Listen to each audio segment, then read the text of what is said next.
Nós só podemos estarmos hoje no século XXI colhendo todos os frutos tecnológicos, todo o conhecimento intelectual, vivenciando essa religiosidade iluminada, porque nós trabalhamos para estarmos aqui. Com isso você quer dizer, então, que a gente traz de outras encarnações?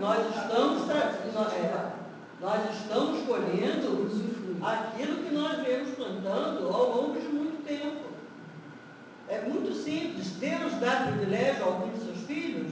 Não. Nós, seres humanos, não privilegiamos o filho em detrimento do outro, ainda que tenhamos tantas imperfeições, muito menos Deus o faria. Então, se nós estamos aqui vivendo de uma forma que não é boa, é ou não é boa? É muito boa. É muito boa. E se isso não é um privilégio, então isso é uma conquista. Certo? E não é uma conquista feita em 40 ou 50 anos, é uma conquista feita ao longo de muito tempo. Então, devemos, quando nós falamos assim, estávamos lá ontem na reunião pública, eu falei, nós provavelmente estivemos juntos com Jesus. Nós estivemos caminhando com Ele pelo Oriente, pela Palestina. Nós ouvimos falar. Essa religiosidade que nós estamos trazendo hoje não foi construída em 2 dias. Talvez ela tenha sido construída em 2000 anos. E porque nós estávamos lá e fomos tocados pelo que ele disse, nós seguimos pelas reencarnações tentando compreender. E é tentando compreender que a gente pegou a doutrina espírita, que explica muito bem. Certo? Então precisamos nos aceitarmos como espíritos, não só para entendermos as vicissitudes da vida, mas para entendermos também as recompensas da vida e vermos essas recompensas. Senão eu penso que Kardec trabalhou um monte para hoje eu ter o privilégio de encontrar o livro pronto. Não foi assim, gente. Não foi assim. Certo? De alguma forma, nós também trabalhamos para usufruir destes livros. Nos esforçando, correndo atrás, evoluindo, buscando compreender a vida de outra forma. Então, isso é muito importante. Em O Livro dos Médiuns está escrito: antes de tentar convencer qualquer um a se tornar espírita, primeiro o convença de que ele é um espírito. E isso é um exercício cotidiano. Pensarmos assim, caramba, eu estava lá.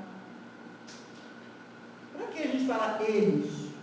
Então, eles viveram os tempos primitivos de penúria e nós vivemos o tempo bom, de tudo pronto? Vocês acham que isso é possível? Não. Então, nós vivemos também o tempo de penúria. Certo? Vivemos todos esses fatos. E também não está o tempo pronto ainda, né? Não. É um processo. Certo? Então, com isto, a gente pode entrar no nosso roteiro número 3, que é a metodologia e critérios utilizados na codificação espírita. Página 67.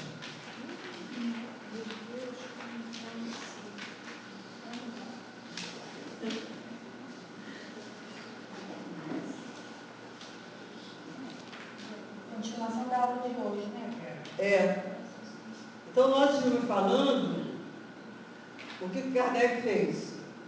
Agora nós vamos falar como que ele trabalhou para fazer o que fez, tá certo? Que é isso aí. Então, logo na primeira frase está assim: justificar a importância da aplicação do método experimental. Vocês já estão falando para mim assim, já estão pensando assim, ué, a Vera falou que não era experimental, não pensaram logo? Não, você disse. Ah, que bom, nossa! Meus amigos estão aí firmes, né?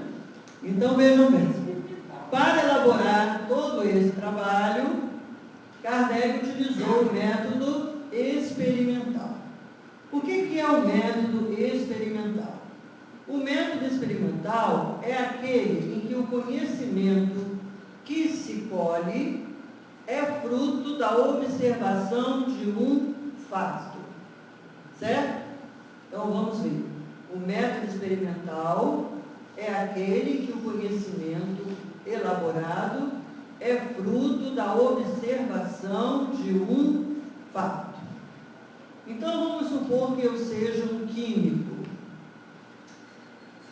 e eu quero saber se misturando água, hidrogênio e oxigênio, eu posso formar a água.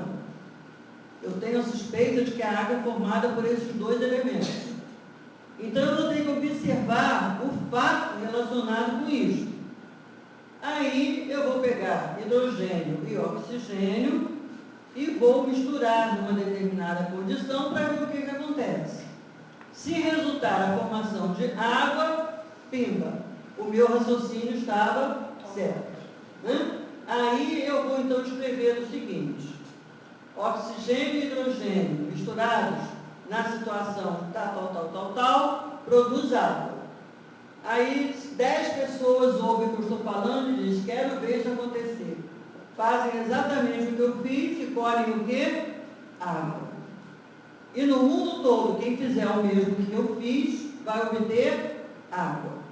Então agora, nós podemos garantir que oxigênio e hidrogênio misturado na proporção de 2 para 1, produz uma molécula com 2 átomos de hidrogênio e 1 de oxigênio, que constitui uma substância que em condições normais é líquida e que nós estamos chamando de água.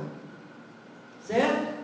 Esse é o método experimental científico, da ciência oficial. Eu posso aplicar esse método em química, em física, em biologia, em todas as ciências correlacionadas, como biofísica, bioquímica, um monte de bio, um monte de física, um monte de química, que hoje está se desdobrando em vários campos diferentes. Tá certo? Por que eu estou chamando do método experimental científico? Porque é um método que trabalha com a matéria inerte, ou ainda com os seres vivos, mas em relação à estrutura corpórea desses seres. Tá certo? Então, quando eu tenho a matéria, eu faço com a matéria o que eu quiser, porque a matéria não tem vontade. Ok? No Espiritismo, o método é experimental, só. Tá bom?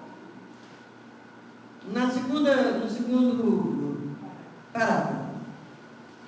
Explicar por que a generalidade e a concordância se constituem na garantia dos ensinos dos Espíritos. Isto aí era o seguinte: o livro dos Espíritos foi escrito com perguntas que foram formuladas em variadas reuniões mediúnicas, não só naquela que Kardec participava formulando as perguntas, mas em vários lugares do mundo, mesmo a gente considerando o que era o mundo naquela época, que era uma coisa bem menor do que é hoje, mas era em todas as localidades. Ele só aceitou aquilo em que o mesmo assunto, vindo de diferentes fontes, trazia a mesma informação. E essa informação tinha que ser lógica e racional. Hoje em dia, tem um monte de gente aceitando tudo que tenha origem no mundo espiritual. Porque o desencarnado lá na minha casa espírita mandou que eu fizesse isso. Meu guia sou eu. Porque se eu vou ser conduzida por alguém, o mérito do meu acerto ou a culpa pelo meu erro não vai ser minha. Concorda com isso? Então, hoje em dia, 100 e tantos anos depois, ainda tem gente trabalhando com os erros que Kardec no início não cometeu. Então, tinha que ser generalizado, ou seja, tinha que vir de vários lugares, tinha que concordar e tinha que ter lógica e racionalidade, senão ele recusava. Porque, gente, desencarnado não é gênio. Quando a gente desencarnar, a gente é o mesmo indivíduo que é hoje.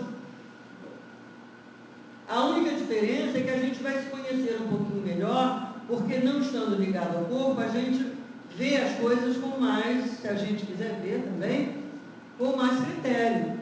Mas nenhum de nós vai se tornar sábio nem santo porque largou o corpo aqui. Não é o corpo que nos faz menos sábio ou menos santo. Somos sábios ou santos na proporção daquilo que cada um de nós se esforçou para ser. Isso quer dizer que a gente pode, numa sessão mediúnica, obter informações de espíritos que estão falando do que não sabem, que estão mentindo, que estão bancando, fingindo ser quem não são. Mas aí não é espiritismo. É claro que é, Márcia. Ué, mas não é esses derivados todos. Não, se dentro daquela casa espírita não houver seriedade para reconhecer isso, isso vai passando batido. E aí a casa vai perdendo a seriedade. Do catecismo? Não, dentro do catecismo. A hora que você faz uma reunião mediúnica, quem é que vem? Não sei. Não sei. Então, se a casa é séria, se as pessoas envolvidas ali estudam seriamente, este companheiro começa a ser testado para ser desmistificado. Então vai ter uma hora que ele vai dizer que vai reconhecer que não tem nada a ver e vai embora, ou vai se submeter a um convencimento de não agir dessa maneira. Tudo é possível. Entendeu? Como você chamar, você entrou numa sala de aula que tem 50 meninos e um deles quebrou a janela. E você pergunta, quem quebrou a janela? Ninguém, né? Filho feio não tem pai. E pode ser que depois de meia hora conversando, você tenha tocado o coração do autor da pedrada, ele diga, professora, fui eu. E pode ser que nem falando 30 anos você consiga que o autor se manifeste. É a mesmíssima coisa, entendeu? Então é importante isso. A gente tem que ter o pé firme na realidade. A gente vê tanta coisa. A gente vê muita bobagem chamada de espiritismo que não é. Quando a gente não tem conhecimento. Quando não tem conhecimento, cai nisso. Realmente, a gente incide nesses erros. Então é preciso ter esse tipo de critério, que Kardec teve desde o momento, porque ele era um indivíduo cujo raciocínio era orientado muito pelo positivismo. Vão percebendo como as coisas vão se fechando? Certo? Como tudo concorre para uma determinada finalidade. Aí nós temos, pulando o parágrafo seguinte, tem assim, como meio de elaboração, acharam? O Espiritismo procede exatamente da mesma forma que as ciências positivas, aplicando o método experimental. Então vejam, não foi estabelecido nenhuma teoria pré-concebida, não foi elaborada nenhuma hipótese. Os fatos foram observados. Quais foram os fatos? A existência e a intervenção dos espíritos, a existência do perispírito, a reencarnação. E daí, então, surgiram os princípios da doutrina. Observando tudo isso, concluiu pela existência dos espíritos, quando essa existência ressaltou evidente da observação dos fatos. Então, o espiritismo é um conhecimento colhido experimentalmente através da observação, não da experiência pré-realizada, pré-concebida. Por quê? Porque no Espiritismo lida-se com vontades, com consciências, com indivíduos dotados de livre-arbítrio.